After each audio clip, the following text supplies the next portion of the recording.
Welcome to the NC Spin After Spin. Additional comments from our panelists just available on our website.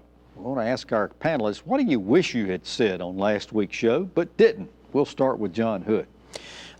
We talked about the 25-year transportation plan that Governor McCrory had proposed and the fact that these transportation debates come in cycles. And oddly, when we were planning the show, I happened to be working on a chapter of this book I'm writing about Jim Martin that involves his debate about what wasn't a 25-year plan, but it was a new transportation plan that was very similar. He had a tough, difficult job to do, to go to the legislature, convince them to do this. And if you go back in time to the late 40s, early 50s, Carr Scott had a plan, all these farm-to-market roads, but it was a real... Morrison had the same. And in the 20s, Cameron Morrison. So we go through these waves, the 20s, the 50s, the 80s, and here we are in the 20-teens having the same conversation.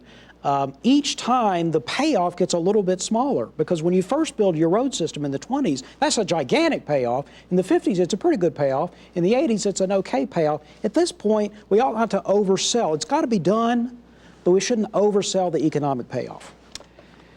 Dan Blue, what do you wish you'd said that you didn't?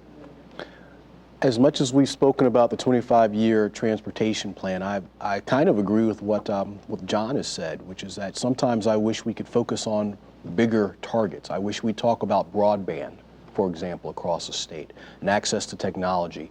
Roads have to be built, they have to be there, but it no longer has the appeal that it did before. We need to look towards the next century. Connie, what do you wish you'd said you didn't say? Well, I'm going to just take a totally different topic, but I've just got wonderful news.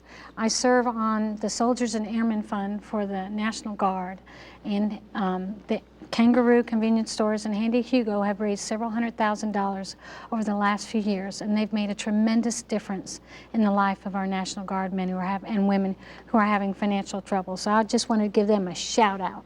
Okay, Chris, what do you wish you'd said you didn't? Well, we were talking about the governor not choosing not to call a special session, and I was making the point that I think it shows a little confusion in the administration when you have the Secretary of Commerce saying we absolutely need a special session, we're about out of money, and the governor saying we don't need a special session, and we're tired of the legislature. One name we didn't hear at all during the special session was Richard Lindenmuth, who's the head of the new private-public, whatever they call it, over the Department of Commerce. I thought he's been interestingly quiet and absent.